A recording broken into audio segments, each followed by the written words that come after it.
Assalamualaikum warahmatullahi wabarakatuh.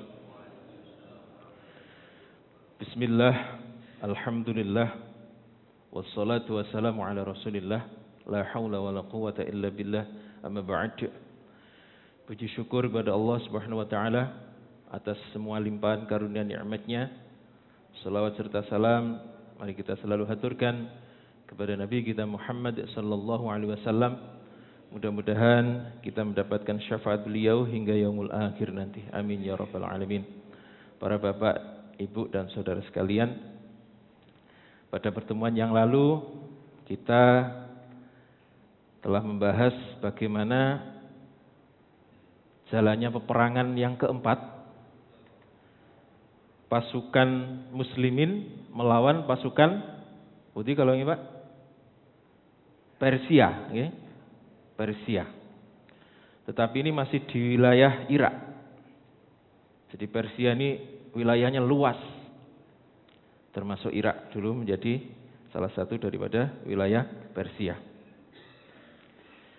Pasukan Islam dalam kondisi yang sangat sulit. Mereka harus menghadapi pasukan Persia dengan jalan kaki.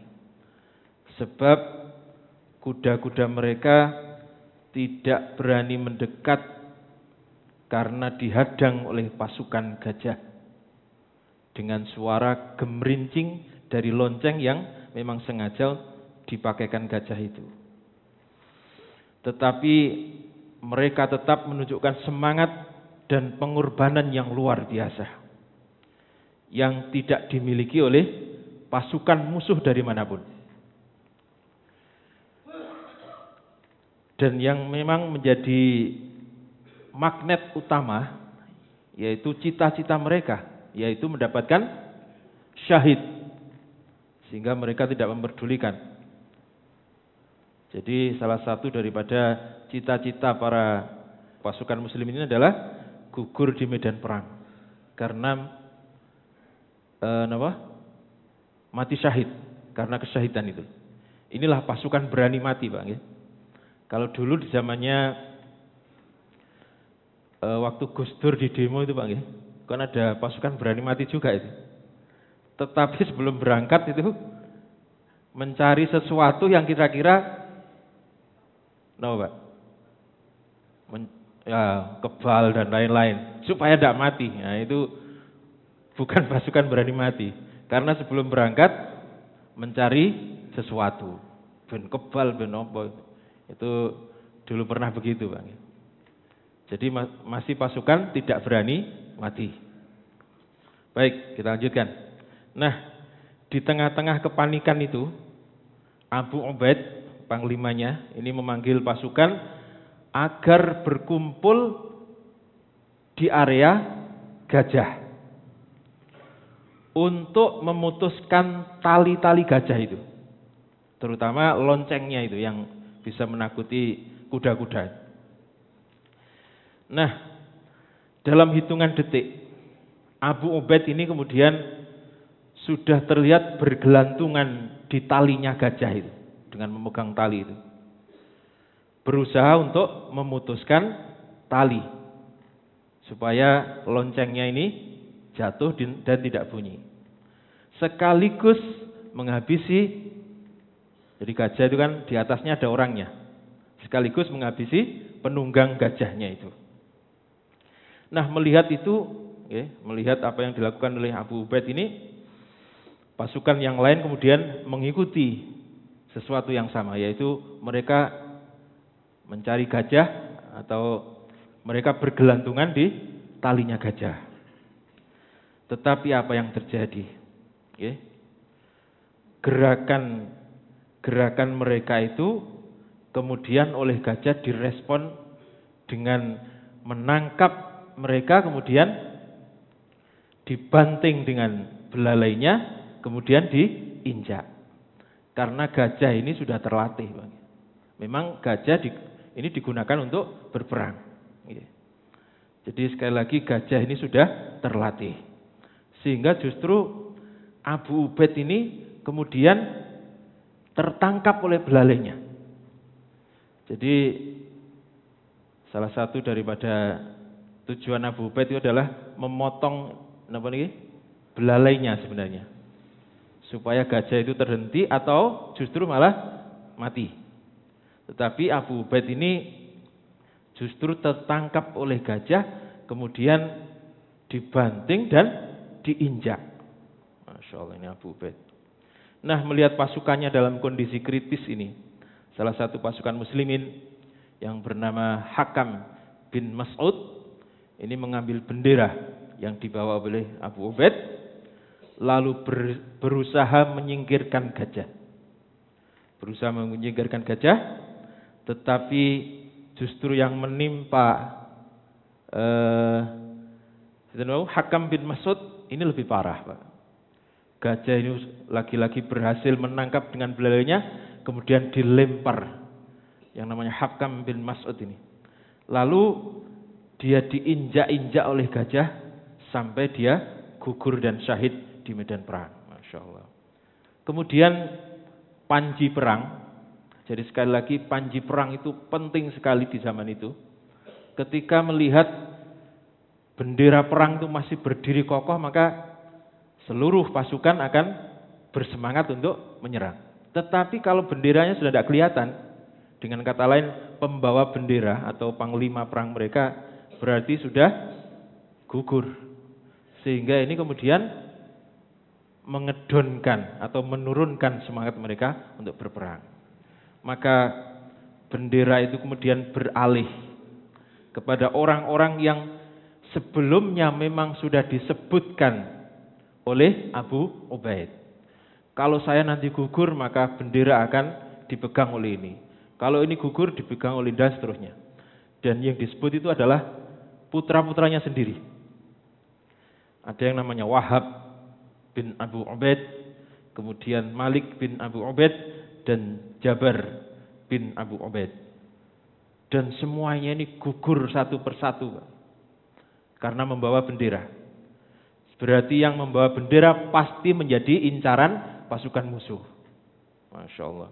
Jadi putra-putranya juga gugur satu persatu. Lalu kepemimpinan kemudian dipegang oleh Al-Musanna bin Haris, seorang sahabat yang memang lebih paham wilayah Irak. Dan ini seorang sahabat. Kalau Abu Ubaid itu bukan seorang sahabat. Al-Musanna ini tinggalnya di perbatasan Irak, sehingga beliau paham wilayah Irak. Menjelang sore, saat pasukan muslimin sudah mulai terdesak, mereka berusaha mundur dan sebagian sudah ada yang melewati jembatan di atas sungai itu. Tetapi oleh seorang yang bernama Abdullah bin Marsad As-Saqafi kemudian berusaha mencegah dengan cara memutuskan jembatan itu. Apa tujuannya? Apa Pak kira-kira? Mau dibuat nyebrang malah diputus jembatannya. Apa kira-kira? Supaya pasukan muslimin tidak melarikan diri. Masya Allah. Tujuannya baik sebenarnya. Supaya pasukan muslimin tidak melarikan diri. Kemudian Abdullah bin Marsad ini mengatakan, matilah kalian bersama dengan panglima-panglima kalian, sebagaimana panglima-panglima kalian mati, atau kalian akan mendapatkan kemenangan. Ini yang dikatakan oleh Abdullah bin Marsad. Lalu ia berusaha menghalang-halangi pasukan muslimin yang berusaha menyeberangi jembatan. Nah, para jamaah sekalian, melihat apa yang dilakukan oleh Abdullah bin Marsad ini, sebagian pasukan kemudian membawa Abdullah bin Marsad ini kepada Al-Musanna bin Haris. Lalu Al-Musanna ini memukul keras-keras karena kemarahannya. Jadi Abdullah bin Marsad ini dipukul oleh Al-Musanna bin Haris yang pada waktu itu menjadi panglima perangnya. Kemudian ia mengatakan, apa alasanmu melakukan itu? Jawabannya adalah untuk berperang, supaya mereka pasukan muslimin ini tidak melarikan diri. Ini jawab Abdullah bin Marsad. Masya Allah. Inilah ijtihad para bapak, ibu dan jamaah sekalian. Inilah yang disebut dengan ijtihad. Jadi memang suasana perang itu membutuhkan keputusan yang serba singkat. Harus cepat. Kalau nggak cepat nanti keburu terdesak musuh. Tetapi yang dilakukan oleh Abdullah bin Marsad ini kurang tepat, kurang tepat. Sebab dia juga belum mendapatkan atau belum berkoordinasi dengan atasannya, dengan pemimpinnya.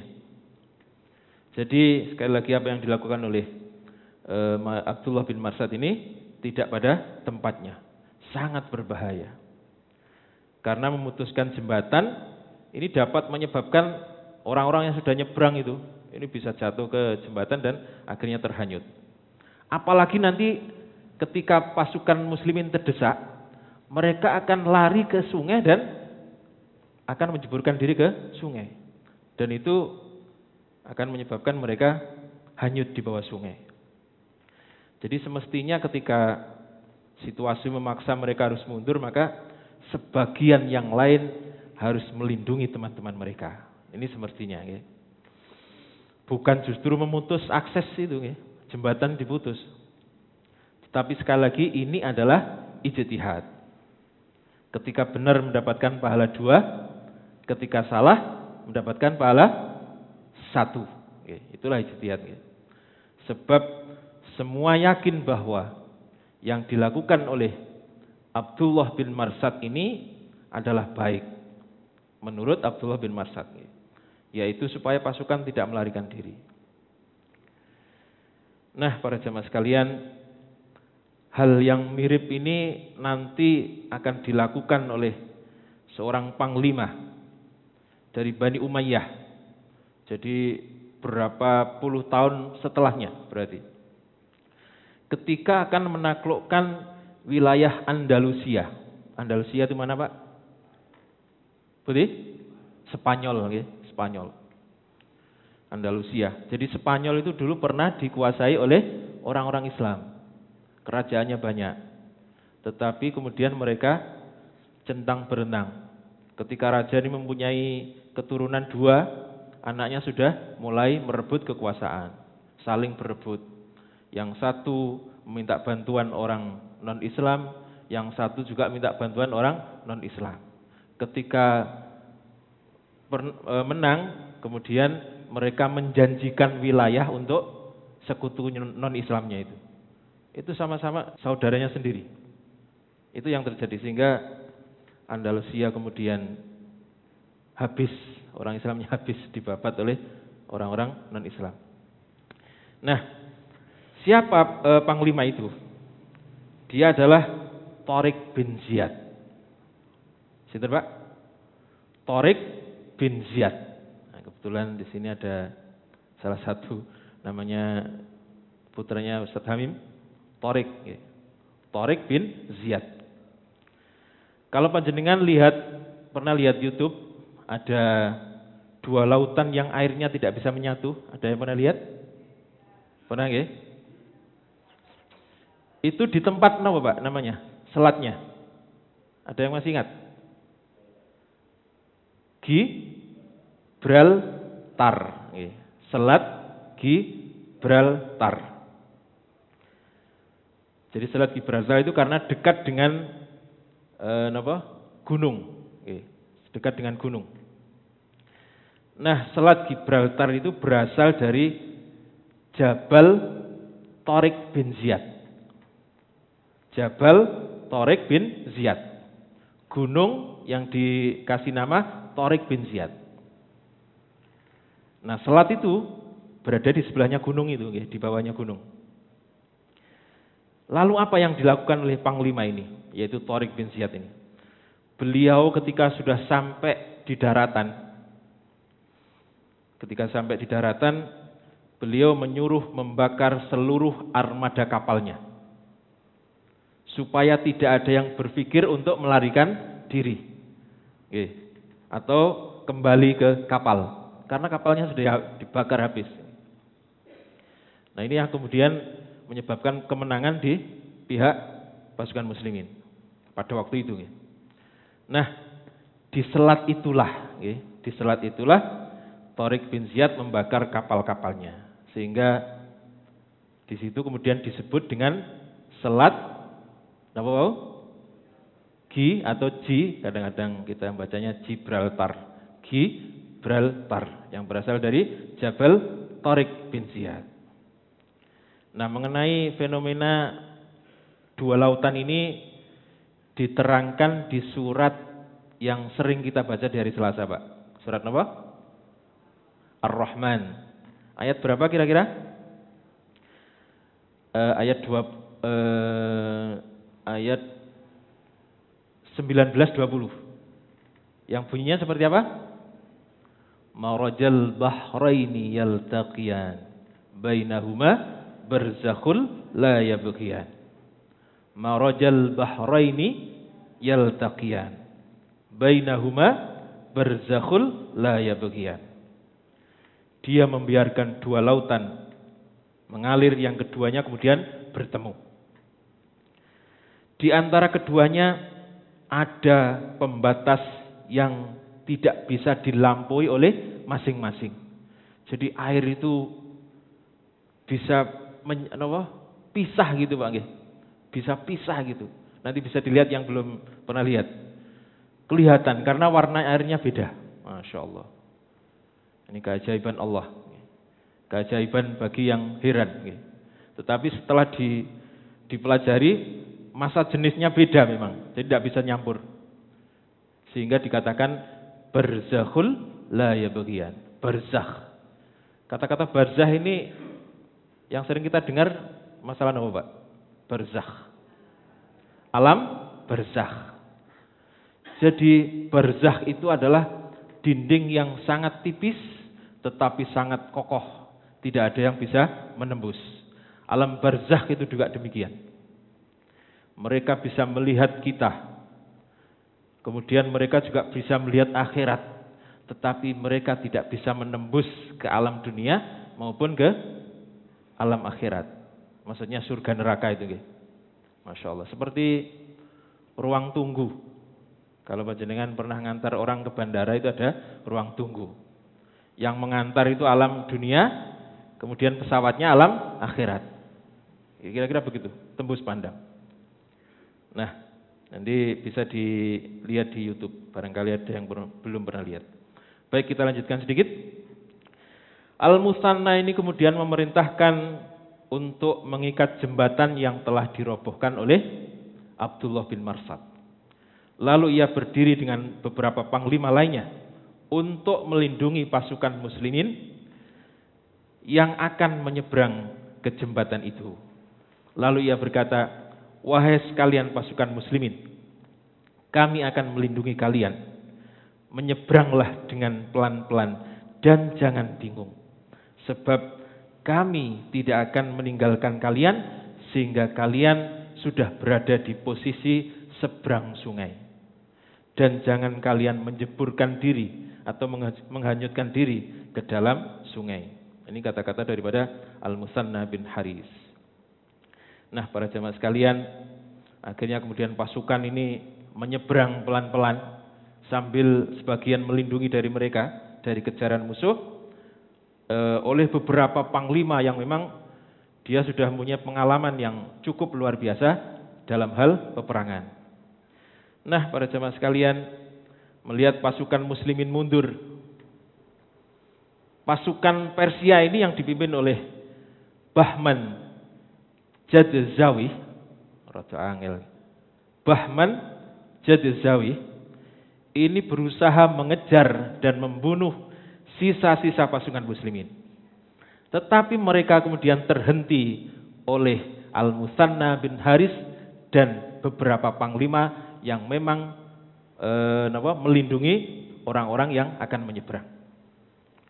Nah, kemudian karena memang tenaganya sudah terkuras, sudah menipis, pasukan Persia ini memilih untuk tidak mengejar pasukan muslimin. Toh mereka sudah menang. Mereka sudah menang dan pasukan musuh sudah melarikan diri. Buat apa susah-susah mengejar mereka?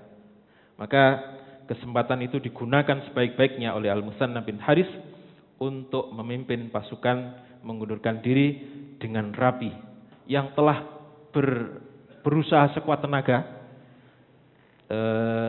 menyerang pasukan musuh. Lalu jumlah yang bisa menyeberang berapa dan yang gugur berapa? Ini salah satu pasukan yang gugurnya paling banyak ini, Pak. Jadi yang menyeberang itu, yang berhasil menyeberang itu ada 5.000 ya, 5.000-an. Sedangkan yang gugur syahid pada waktu itu ada 4.000-an, Pak. Masya Allah. Yang gugur dan syahid ada 4.000-an. Dan sebagian yang gugur itu adalah para sahabat Nabi yang menyertai Abu Ubaid dari Madinah.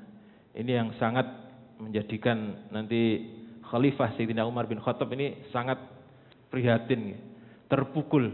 Karena yang meninggal atau yang gugur sebagian besar adalah para sahabat Nabi yang berangkat dari Madinah.